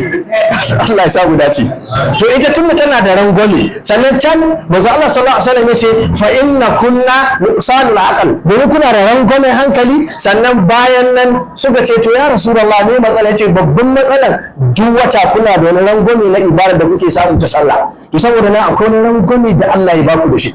Wannan rangwamen da ka gama tana da shi, duk abin da ya haɗa ka da mace ka rike wannan ƙa'ida, kuma ƙa'ida usuliyya ce ta zama aure, asali sai ka rike wannan. Duk abin da ta maka ba ta uzurin rangwamen da gare ta. Kamar abokinka ne in ka aje shi gidan mahaukata, duk abin da ya ma mahaukaci ne za ka mai uzuri. To ita in ka ce da hankalinta irin naka, wala duk wanda ka gani na haka da girma na ina cewa ana malam wala sai in je gida ta sani duka ka zauna in zauna, don Allah ki hankali. Me yasa mace ce ba malam? Manzo Allah sallallahu alaihi wasallam ya kai sai da ya kai sun hasala shi duk hakurin shi fa, yace laqad sadaqa Allahu rasulahu ru'ya bil ladhi khulul masjid, wannan cikin suratul tauba aya ta karshe. لقد جاءكم رسول من أنفسكم عزيز عليه ما عنتم حريص عليكم بالمؤمنين رؤوف رحيم. duk wanda yake da saukin kai ba wanda yake shi hakuri, ba wanda yake shi juriya, amma sai da kai manzo Allah ya hada kayan shi duka yace sai ya shiga masallaci ya wata guda bai dawo gidan nan ba. Aisha kullum aka ce sai ta yi jimami, akwai nan da ma sai ta yi kuka akan manzo Allah fa bai dawo ba. Sun hasala annabi da kai ne ya bar gidan. Amma ranar da manzo Allah ya dawo, wata ya 28 ko 29 ne riwaya 29, suka ce mai to me ya dawo da kai kuma ka sai ta kuka, ka ce 20, ka ce duka za a cika, to ai wata bai gama ba. To me yasa dalili? Saboda mace arka Allah ya yi ta. Annabi Adam da aka saukar da su sai ta dau shekaru wannan Isra'ila sun ta dade tana ma Annabi Adam bata gan shi ba. Ranar da suka haɗu kuma sai da ta gasa mai maganganu. Me dalilin? Haka Allah ya yi abu shi. Haƙƙe na mace ka fara kiyaye mata ibadar da za ta fara kiyayewa, cikin gida, wajen gida, tsakaninka da ita. In kai baka son abu to ka duba addini baya so, in kai kana son abu ka duba addini yana so. Ba wanda zai zanar da kai da mace lafiya in ba Allah ba. Wala duk wannan TikTok din da kaga ana scrolling wanda ake zama aure, wanda ake abinci, wallahi duk ba naka bane. Na auna muku hankali guda biyu kafin mu ci gaba nan. Watan kai wurin kallon wayoyi gare ka, duk ka kalla yanzu kaga cewa babban gida, babban shadda, babban aski, ga kaya, ga kuɗi, ga gida da mota da ya tara. Da ka duba gidan kaga kai gidan bulo mai gina ta fashe, to aka kawo ma, kaga kai askin ga gaba ɗaya ko ta so za ka gano da bambanci. Amma mace ba ta da wannan. Duk wanda ka ganta ta kalle wani abu ko ta ji labarin ƙawarta sai ta auna ta da kai mijinta. Ba za ku zauna lafiya da ita ba. Dole wata abu sai ka kiyaye doka tsakaninta da Allah. Ka kama sa ta sallah, ka kama sa ta azumi, ka kama sa ta sallar dare, ka kama sa ta tana kiyaye dokoki na Allah subhanahu wa ta'ala. Shi yasa Musa sallallahu alaihi wasallam ya ce mafi alkhairin ku shine wanda ya tada iyalin shi suka taso kai sallar dare. In tana sallar dare, Allah zai kama ma ku zauna lafiya da kai da ita. Ga wani ka'ida shi ma malaman salaf suka ce ɗaya daga cikin su ce duk wanda ya gama ta mai rashin mutunci, ta buga mai tsiya, ya ce zai zo ya duba tsakanin shi da Allah shin ya saba ma Allah ko bai saba ma Allah ba. Saboda zunubai suna shiga komai na rayuwa, suna lalata shi, suna mai da shi na kasu. To saboda haka duk abin da zaka ka ji tsoron Allah ga lamarin ka. Wurin neman ta ka nemi mai jin tsoron Allah, kar ka nemi mai kyau. Wannan farin da ka gani ana baka wata uku ya bi iska. Za ga da yawa masu kallon za ga wata an samu irin hoto haka na gwamfan biri da a ce wannan to kafin ka aure ka ne. Ga ta da kyau ba su da, amma bayan ka aure ko gwamfan biri ta fi da kyau. Da ka aure ta kyau ya buge kawai. In ka aure ta ne saboda wani sha'awa na jikinta, abu ne wanda ya tuna zai wuce, zai zama tarihi kawai. Amma kai ka ne mawadda za ta haifa ma 'ya'yan da za su talintar da al'umma ta manzon Allah sallallahu alaihi wasallam. To amma zaman in ka ce da so za ka aure ta kadai so zai yan dinga kullum kana ganin ta zai kare ne kawai, amma in akwai mawadda wa rahma kana tausaya mata kana sauƙaƙa mata, bayan ka sa ta ji tsoron Allah ga lamuranta, wannan tsakaninta da Allah ta gyara, to sai ka dawo tsakaninka da ita kana buƙatar gyara ne. Malam tun daren farko da kuka haɗu ba a fara afka na mace sai ka zaunar da ita, faɗa mun me kike so, me ba kya so, me dokokinki, me sharuɗanki, shine ka'ida malam. Sannan daga cikin wannan na al'ada za mu ɗauko ɗaya daga cikin su, akwai bayanin uyub, bayyanar da aibi ƙarƙashin wannan shi na tun wannan zai zaka mata bayani. Na sa akwai wanda aka zo wurin karatu wurin bayani ya ce mata to da gaskiya abin da zan faɗa miki gaskiya ni dai nan akwai kana da babba ne komai lafiya da ce wallahi shi ya Allah zai tai ya ce to me yasa baka faɗa maka fa ai aure me ana buƙatar farko aibi kafin haƙƙin da a tsakaninka ta ka bayyana. To wani matsalar daga na hasala ni kai, in na hasala kake magana bari sai na saka dan bugawa ni kai, shi ne kawai malam, ba komai a ciki ba, ka mata bayanin da ya dace. Yanzu duk bayanan da kake mata wallahi duk ƙarya ce, ka ci ka koshi ka ce ka rance da Allah baka ci sai ta dafa wanda ta tafi, ga kan nan su da cikin ka, kai wallahi baka yi ta sai ran da ta yi kaza, kai baka yi wanka ba sai ta yi kaza, duk ƙarya ne kuma. Amma asalin aure da za ku yi malam nan za ka gano mecece mace.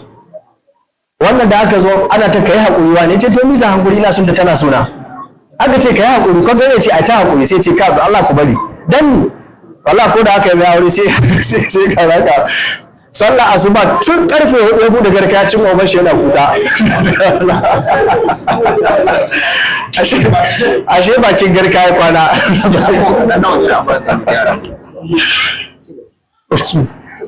Allah ya samu dace.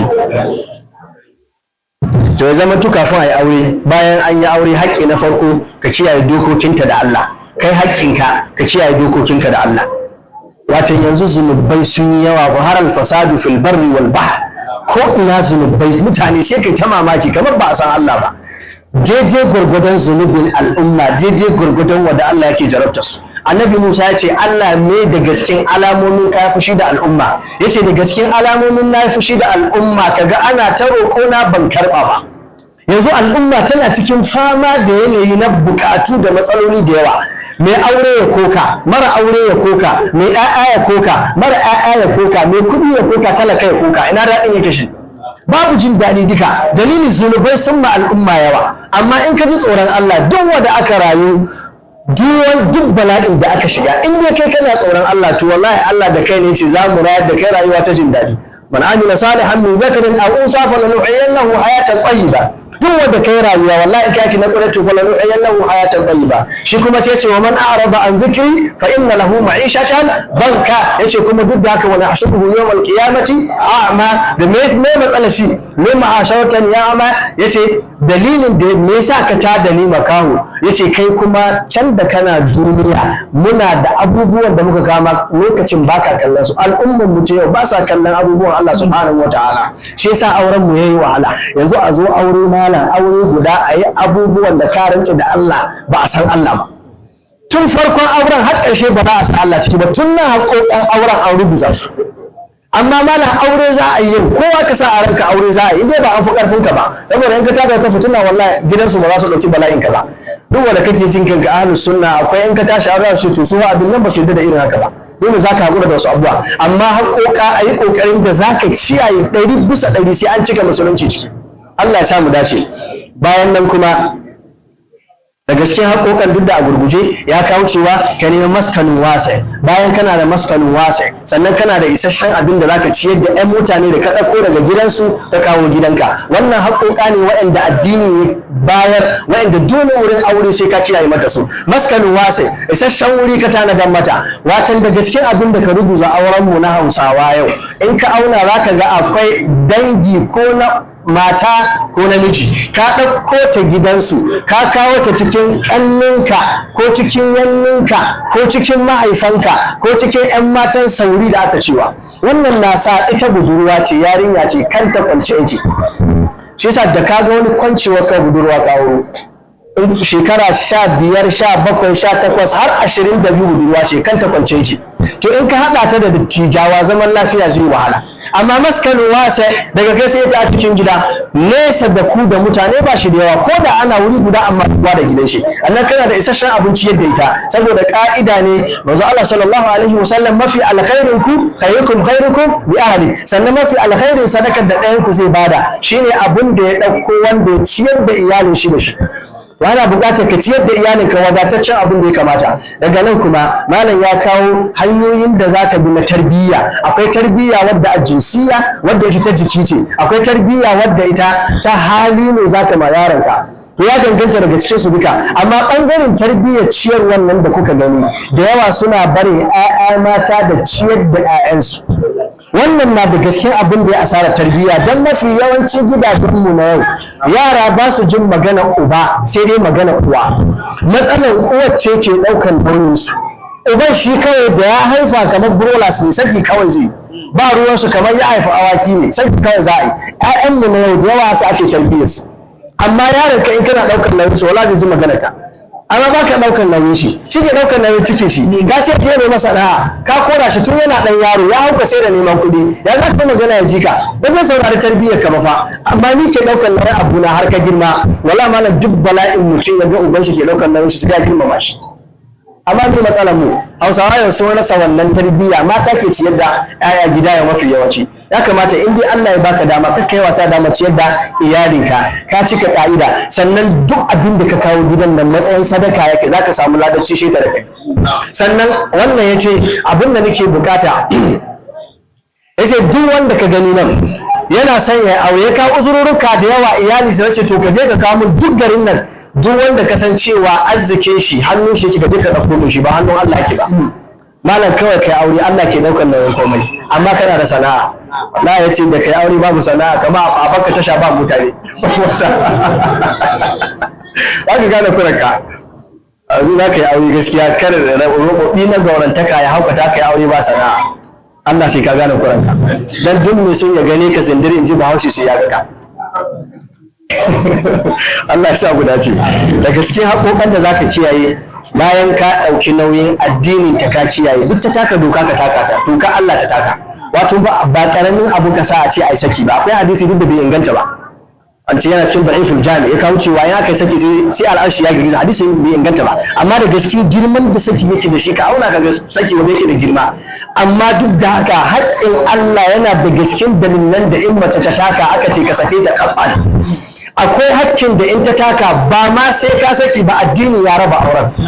Kawai a cikin ita ba ta sallah kuma ta ce ba ta da sallah ba. Mata da yawa fa suna da wannan matsalar. Kana dawowa sai ka ce ma ta laƙa ma layoyi ko ina.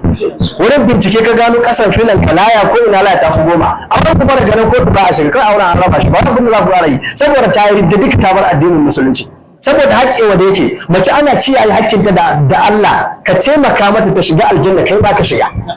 Sannan ka taimaka mata ka ciyar da ita, in sun baka ita bulbul ko zagaye cin mata bulbul, amma su baka a bulbul su cin mata rabon mamalan ya aka yi haka ka wahal da yasu, sannan ba kai ba da ya kamata ba. Sannan kana da isasshen maskanin wasi, sannan sai a dawo kuma kana da haƙoƙan da zaka kiyaye mata na mawadda wa rahma, ka kama mata aikin cikin gida. In za ta yi wanke-wanke kai duk girman ka aje girman waje kake yin shi. Kai ne dokta, malam, professor, wannan ɗaliban ka ne prof, amma ita wala bata babu wata da professor ba. Wato duk professor malami wala da ya zo haka ka aje shi, ba ruwanta da wannan shi. Duk wanda ka gane ka da kima da girma ita da ka shiga gida ta aje shi. Shi yasa to da yawa mafi yawanci manyan mutane ba su cika ba matansu lokaci ba. Matsalan ganin yake tana faɗa mai magana ta rini. Mutum ne su ko cikin ɗalibana da ka magana da kamun magana ba ta dace ba za ne ka kawai za a yi. Saboda ba ma wasa, amma ita sai ya shiga gida in zauna in ta kan faɗa ce to Allah ya sa. Mai miƙe wata ne a ciki. Ke makanki ba ta ba. Wallahi gaskiya ce da faɗa gudu. Ba za ka yi ba tabbace da kan gani ba wallahi to da faɗa ma annabi ta ɓata ma annabi ne ko kai sai ta ma. Ya aka da Umar Khattab. Da ya zo yana cikin matar shi faɗa kawai sai ta matar ta marda mata ne ta yi tsawa, sai ta ce kai tafi can kana nan kana bala'i ko kana magana ko annabi amma haka bule kai shi da annabi gaba da yace a sai je wurin yashi Hafsa sai ta ce wallahi bari na shigo ka gani abin da na mata haka sai ta gama ya abin da za ta yi sai Umar bin Khattab ya ce manzo Allah ina baka shawara gaba ɗaya duka sake su ka bari zan bude ma wasu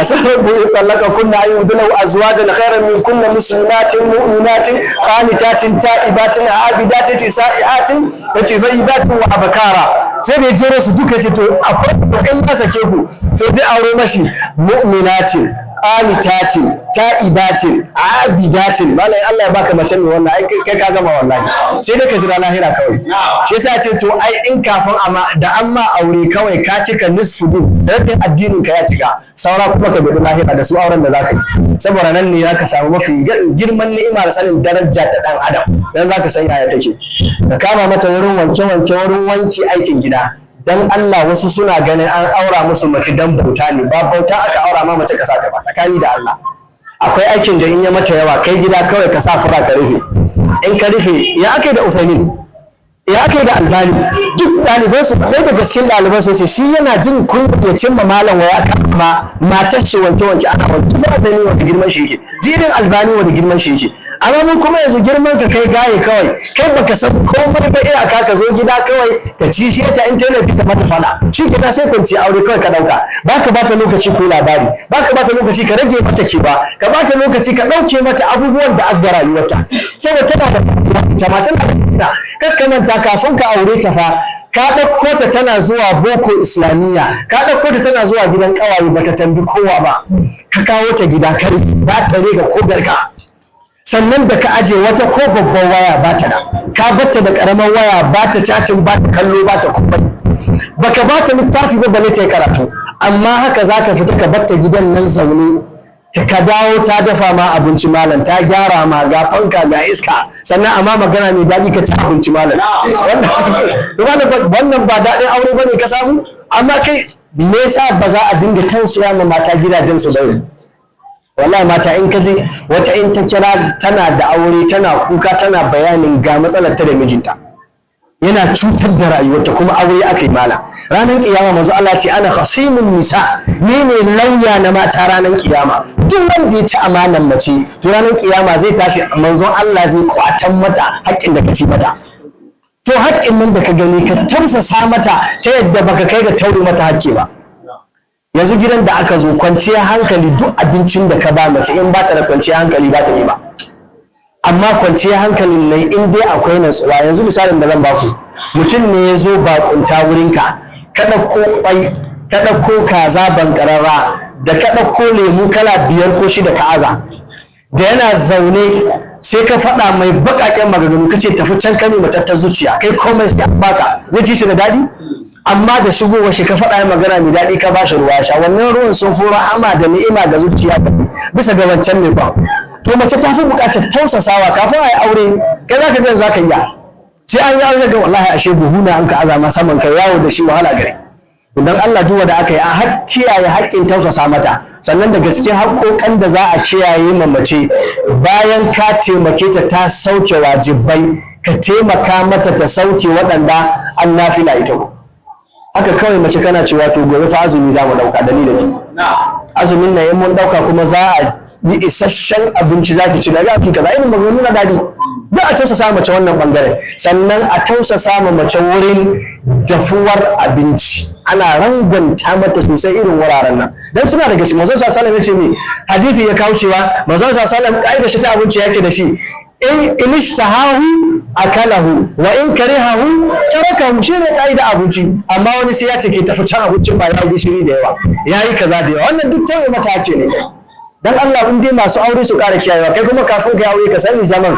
ga hanyoyin da ya kamata ka bi ku zauna lafiya ta kiyaye wajibi ta kiyaye kuma nafila sannan ka kama mata aiki ka rike mata haƙƙinta na ɗan uwanta shi ma a kiyaye haƙƙin uwa uba wa ƙane ɗan uwa gaba ɗaya saboda namiji na da hali guda in mace ta yi laifi yana danganta laifin da gidansu mafi yawanci wasu na da wannan halin da ta yi sai ga matsalar da can ta fito haka zai dauka wani ma har uwarta sai ya tsaya amma ita duk laifin da kai ba za ta dauko gidanku ba sai dai ta yi zafi kai tun irin bashi nan ba hanzu da kira ubanka shi ne amma bayan shi ba wannan ba za ta yi wannan amma kai ka sai ka aibanta gidansu gaba ɗaya to wannan duk sai ka kiyaye haƙoƙan yan uwanta fi sabilillahi, saboda Allah subhanahu wa ta'ala ba a danganta aure don cutarwa ba, ce wadda ya mawadda wa rahma. Asalin aure zai haɗu bisa turban nan guda biyu. Sannan haƙoƙa waɗanda suka danganci su kuma ba na addini ba ne, na al'adar Bahaushe ne suka shafi wannan. Na farko daga cikinsu na al'adar Bahaushe bisa daidai da zamanin da al'umma take ciki gaba ɗaya.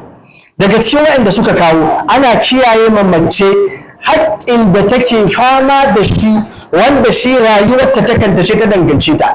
Za ga wata ita Allah ya jarabce ta ba ta cin wani abu wanda aka saba ci da shi sai na daban. Wannan haƙƙi ne wanda bai shafi ka bai shafi kowa ba, wannan haƙƙi ne wanda ya shafi rayuwarta ne ko ya shafi al'adar Bahaushe ne. Wala Allah wata ran kawai kayan abincin da ka siyo ta ce ba ta so, ita kawai abu kaza kala kaza take buƙatar ta ci. Wannan bai zama wajibi sai ka kiyaye ba. Sannan barin ta fita ya danganta daga irin shi ma haƙƙi ne na Bahaushe, bai zama wajibi ba. A yanzu ɗaya daga cikin mata ta wannan tabi'ai ta ce ita tunan da aka yi awar ta fita in ta san ta yi, daga nan da baban ta rasu yadda mamarta ta rasu, ran da kasa san ta fita.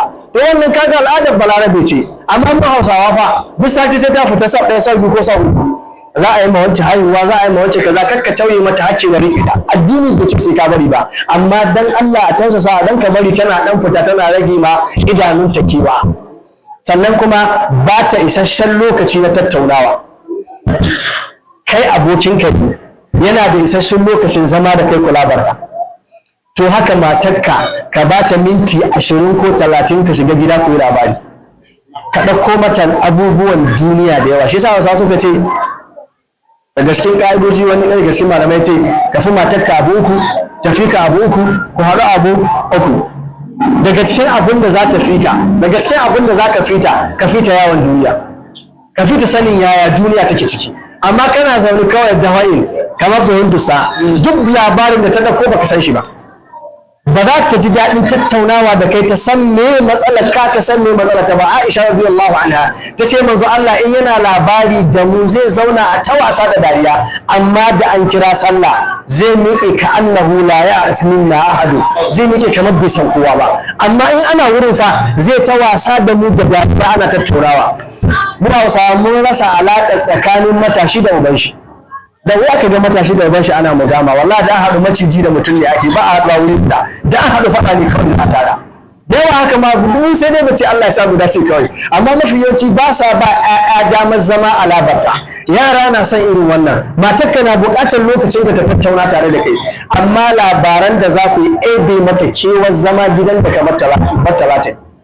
Amma mace ka ɗauko ka aje da waye, kai da ka shigo minti 10 ka gama abin da za ka yi ka ɗauko waya, sai ka fara dafan waya sai bacci, ba abin da za ka ƙara daga haka. Dan Allah sai ya ƙara kiyayewa.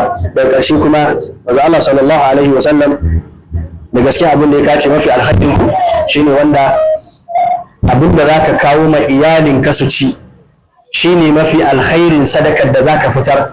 Duk sadakar da za ka yi ta bada iyalin ka ta fa zama alkhairi. Tufafi, santar da su, ciyar da su, shayar da su, sannan cire musu kwaɗayi na baki da na idanu. Wannan biyar ɗin ka kiyaye su in dai gidanka kana son ya zauna lafiya. Amma da ka sakacin da yaron ka sai ya fita, don yanzu yaran mu wannan ne suka yi asara. Duk yaran da muke zama da su darul hadis da waɗanda muke kamawa na labari cikin gari, za ka ga babbar matsalar su rashin abinci ya kai su ga bala'i, har da 'yan mata rashin abinci ke kai su. Akwai yaran da mu muka kama da hannunmu, kawai matsalar da gare shi a bashi abin da zai je ya biya bukatar shi, ya biya bukatar shi, kuma abin da za a yi da shi fa za a yi mummunar ɗabi'a ne tare da shi, kuma ya ce ya yarda in dai za a biya shi. Me ya kai yaranmu daga wannan rashin isasshen abin da za a ba su ci su ƙoshi ne. Amma ka kiyaye tufafin yaronka, na matarka ka kiyaye, saboda ka kiyaye ta daga duk abin da zai sa sai ta fita daga wannan wurin nata. Manzo Allah sallallahu alaihi wasallam ka dubi wanda yake da iyalin shi. Lokacin yaya aka yi, lokacin hadisi ya kawo wannan, duk halin da za a shiga in dai shi bai ci ba, ta ce to manzo Allah sallallahu alaihi wasallam babu hanyar, in dai su ba su ci ba to babu hanyar da shi zai ci. Shi ne ka'ida. Kuma ta ce da ta ga alamun cewa suna cikin fama da yunwa to ta san ta manzo sallallahu alaihi wasallam ta fita su. Shi kawai ta rike wannan ka'idar, amma ta ce da ta ga sun koshi to shi ma ya koshi. Shi ne kuma sharaɗin da annan, amma ka to wurin mai balango ka ci ka koshi, ka koma gida ta baka toka kawa, wa ya baka tuwon kai daidai gwargwadon kuɗin cefanen ka daidai daɗin miyar ka, shine ka'ida. Wannan mai aure ya san abin da Allah gwaro ba zai gane karatun ba. Allah ya sa mu dace da Allah ina ƙara ba ku hakuri. Na farko muna da wata abin nan da za mu canza dan wuraren dogon daji, sannan karatun ya shigo kankanin lokacin matsewar da ya gara saboda binciken karatu shirye-shiryen tafsir, to sai a yi haƙuri ba isasshen masadir muka kawo na zafan da za a bincika ba. Amma muna roƙo ga Allah subhanahu wa ta'ala wuraren da muka yi kure Allah ya shafe shi daga zukatan daga kwakwalen wuraren da kuma muka yi daidai da shawarwarin da muka bada dan Allah ko ga ta ɗauka. Amma dai har ga yanzu in ana magana ta cewa a dage a ɗauka, wannan mai aure muka fi ba shawara. Kai kuma gauru babbar shawarar da za a baka ka dage kai aure, ko gidan haya ana aure mana ba dole bane kai ka kira ta yau ka ce tuni wani gaji da yan soyayya na kawai mai aure an wuce wurin. In kuma kai ta kira ka gudu ka gaba da gaske kake ba, amma in ka kira ta gudu ta ma da gaske take ba. Muna roƙo ga Allah subhanahu wataala ya ƙara ba su zaman lafiya, sannan wanda bai aure ba Allah ya ba shi kuɗi ya aure, kuma Allah ya gwada mana mun samu waɗanda suka haku jira, Allah ya ba ku dama gwamnati ko aure ta muku da a rage ba. Sannan ba zan manta akwai wata sanarwa wadda har ɗalibi na da biya haraji su a farko kafin kowa ya biya. Gaskiya na ji daɗin wannan sanarwa, kuma za mu taimaka a yaɗa ta, kuma in Allah ya so ni na ciyaman ƙwara guda ne an sa haraji ga gaurayen Bodinga. أعوذ بالله السميع العليم من الشيطان الرجيم بسم الله الرحمن الرحيم bayan Allah takbir kuka ce lehin daɗi karewa na ɗaya zan da yi magana ɗaya biyu saboda ba yanda za a yi a matsayin kaɗan jariri malaman ka su yi karatu a ce ka iya cewa wani abu, amma dai bai kamata a ce malam ya zo ga malamai na sun zo kuma a ce ban ce komai ba. Gaskiya wannan muhadarar kawai abin da ya kamata ma a ce mun samu kusan awa uku mu kalli wani ikon Allah. Sheikh yana saman hanya, Sheikh Sa'al ban san abin da malam ke tattarawa a kai ba, amma mu kalla gaba ɗaya muhadarar ta sai ta zo daidai. Malam Ali inda Malam Ali ya tsaya sai waye sai shi kuma Sheikh Sa'al ya ci gaba zuwa minti ɗaya biyu bai kamata a ce ban ce komai ba, amma dai maganar da Sheikh ya yi na ba samari shawara ko ango na ɗaya, akwai wata magana da ake jingina ma Imam Ahmad, duk da malamai sun ce maganar nan bata inganta gare shi ba, amma ko da bata inganta ba abinda aka ruwaito yana da muhimmanci. Imam Ahmad yake cewa kamar yadda aka nakalto cewa ya ce ɗana bayan ya yi aure ce zan baka shawarwari guda 10. Na ɗaya daga cikin shawarwari guda 10 shine ka in kana son gidanka ya zauna lahiya kai kokari ka kiyaye wa'annan cikin 'yan mintuta 1-2 saboda ka gani ɗalibi ne zai a gurguje in wada wa'annan. Na ɗaya yake cewa ka gaya ma matarka kana son ta. Muna da bambanci tsakanin so da ƙauna, kamar yadda wani ke kawowa akwai wani littafi da ake cewa 5 language of love, wato wasu yarurruka na soyayya wayanda ya kamata ce ɗalibi kai kokari, akwai na larabci akwai na turanci. Na ɗaya daga cikin bahaushe abin da yake wa rowar iyali ne shine ce yana son ta. Ka gaya ma matarka kana son ta before za ka yi ta ana turanci menene tana da wahala, I love you kalma tana da wahala, babu komi babu abin da mace ke jin daɗi irin ka ce mata ina son ki. Ko ƙarya kake in kana so ka kalli matarka, idan kuma kana son ka yi ta gida baka ba ta kuɗin cewa ne baka dawo a yi ma abinci shine just ka kalli idanunka cikin idanunta ka ce ina son ki. Bawan Allah ko baka ba da cewa ne ba in ka dawo sai ka ga abinci. In kuma mai mata ana so ya gane, amma mallan ka kai hakuri kana kwana idanu lokaci ne ba a gane kai hakuri za a haɗa ka abuta da kai da mallan Abubakar. Sai gaba ta biyu cewa kauna, akwai bambanci tsakanin kauna da soyayya.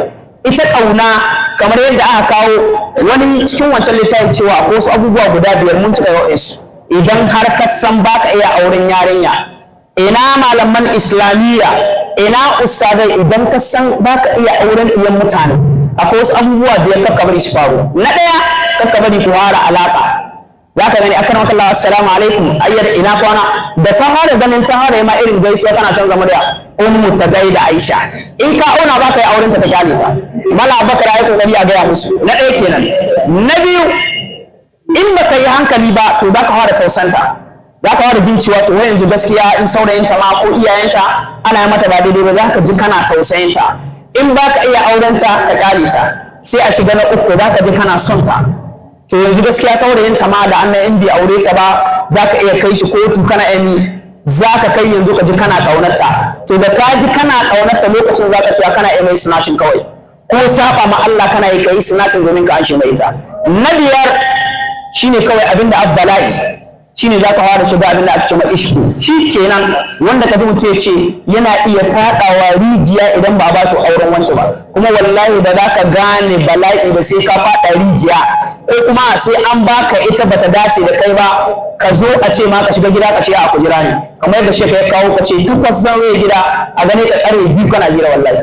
To wannan kenan Imam Ahmad ya ce madani, sannan bayan haka ka kama tausan matarka. Yana daga cikin abin da muka rasa shine tausan matanmu, ba mu tausan matanmu. Ka gwada ma matarka kana tausan ta fiye da yadda mahaifi ke tausan nan su, za ka ga matarka tana tausan ka. Sai kuma na hudu ka girmama iyayenta, ka yi respecting ɗinta. Ka ba ‘yan boko kuka ce check, kuka ce respect is reciprocal, ko shi respect in ka basuwa za a baka, to ka girmama iyayenta za ta girmama naka. Sai Imam Ahmad yake cewa kuma ka tabbatar da ka sa a rayuwarka wannan boya ce, wata bauya ce aka baka. Dan Mas'udi in ban manta ba ya mare ɗaya daga cikin bawa ne dan ya mai ba daidai ba, aka zo manzo Allah da ya dace ce ya iya wuta shi. Manzo Allah ce inda ba haka ba wani abu zai biyo baya. Ya kasance ka tuna cewa a matsayin bauya ce, sannan na biyu ka kasance kana yi mata wanka don ta.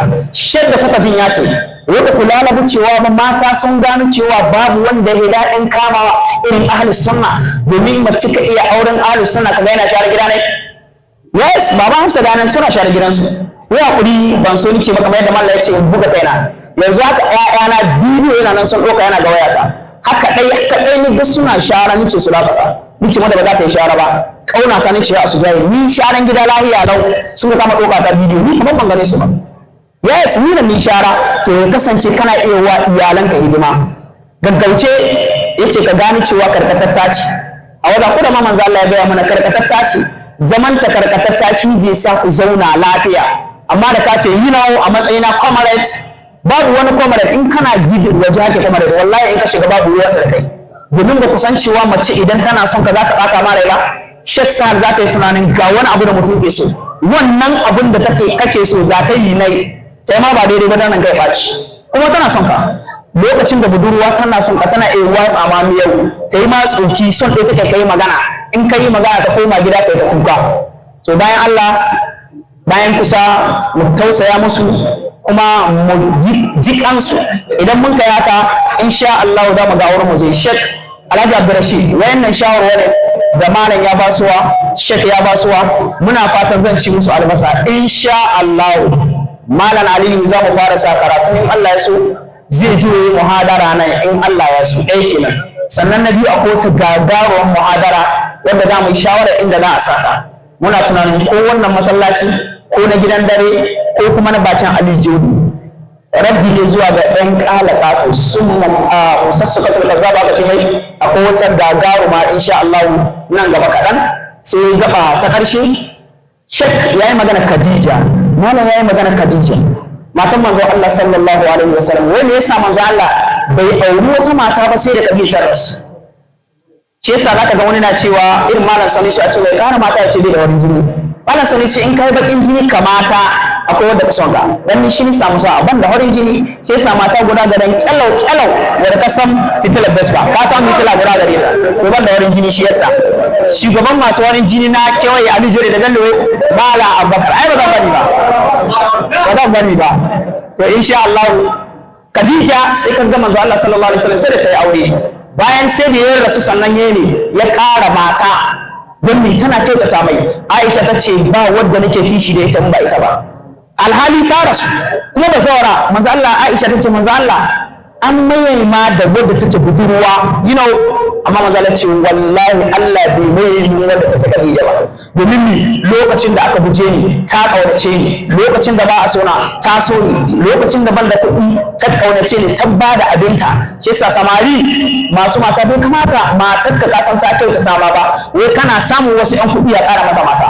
No, da bari ku je umara, ku je wani wuri. Sannan matsalar da muke fama Sheikh Sahal, kana iya cimma mutum da mata tai bai taɓa lokacin je suka ci shawarma ba, suka je kawai haka babu yi duk da bamu da shi nan haka dai ka ɗo iyalinka da yamma an yi wanka ka ce yau ba za a yi abinci ba no muna da ɗaya uku ba za a yi abinci ba ka je ku je inda aka cin abinci a ci kaji da kai da 'ya'yanka a sha ice cream a sha yogurt ku dawo amma muna ɗaukar ɗan wai kawai ɗan boko ke wannan nan gaskiya ya kamata haka dai ka ce yau ba abinci malam Sanusi na san zan ci ma albasa banda gobe jibi ka waɗa ma hajiya Hauwa babu abinci kawai za ku je a kashe koda naira 50,000 a dawo to insha Allah na san za ta ji karatun Khadija tana kirsta ma manzon Allah sallallahu alaihi wasallam shi yasa malam ya kawo misali ne nata misali na kauli mu yi kokari mu auri mata na gari masu tsoron Allah masu son shawarwarin da shagayen basuwa da Allah mai kokari mu saurare su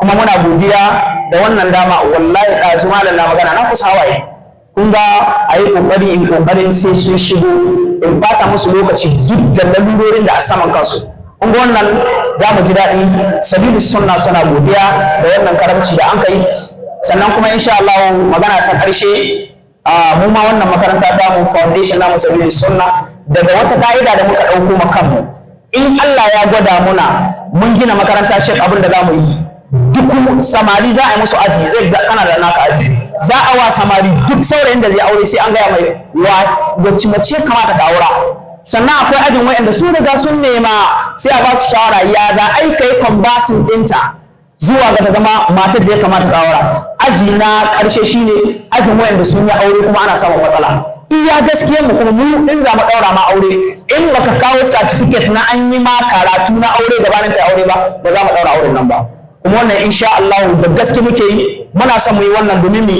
a rage samun matsalolin da muke fama da su na haka harka aure duba da lokaci insha Allah zan ba baban Hafsa shugaban wannan masallacin gabani ne minti biyu sai ba shi Alhaji Abdulrashid mai hakuri saboda lokaci sai karshe sama ba mala bakar ya mana addu'a amma bayan addu'a ban ce kace komai ba dan na san kana yin bulala shi ya kace ma muna ta Allah ta'ala ya saka masa sal da albarka malam Ali Allah ta'ala ya bar zumunci ina son ku saboda Allah ya Allah ka hada mu aljanna tare ya Allah makaranta ta Darul Hadith Salafiyya makaranta ta wace ta mu ce gida ce ina godiya Allah saka muku da alheri ya Allah ya gada min bayan sallah babba Mallam Abubakar shugaban gwamnatin wannan makarantar ya gaya min za a aurar da mutane biyu ya Allah ka gwada mana haka ba ku ci amin ba to Mallam Muhammad Sani bismillah sai wa alhamdulillah wahda wassalatu wassalamu ala man la nabiy ba'da wa ba'd assalamu alaikum wa rahmatullahi wa barakatuh a madadin ni makaranta Abdullahi bin Abbas da tafizul Qur'an al-Karim da kuma shugaban wannan masallacin a madadin su muna godiya ga waɗannan malaman da suka zo nan suka gabatar da muhadara muna roƙon Allah ta'ala ya saka musu mahici alkhairi Allah ta'ala ya sanya wannan a cikin mizanin kyawun ayyukansu muna roƙon Allah ta'ala da suka zo nan lafiya Allah ta'ala ya maishe su gidajen su lafiya Allah ta'ala ya haɗa mu aljanna firdausi ma'an nabiyyin wa siddiqin wa shuhada wa salihin muna roƙon Allah ta'ala duk wanda ya bada gudunmawa ta zuwa waɗannan bayin Allah domin su gabatar da wannan muhadarar tora da shawara ne Allah ta'ala ya sa mu yi musharaka ga baki ɗaya a cikin aljanna Allah ta'ala ya saka mu kowa da alkhairi gaskiya na ji daɗi sosai kuma Allah ta'ala ya yi mu godewa akai Allah ta'ala ya yi mu godewa akai subhanakallahumma wa bihamdika ashhadu an la ilaha illa anta astaghfiruka wa atubu ilaik alhamdulillahi waliyis salihin wal aqibatu lil muttaqin wala udwana illa ala zalimin bayan haka assalamu alaikum wa rahmatullahi wa barakatuh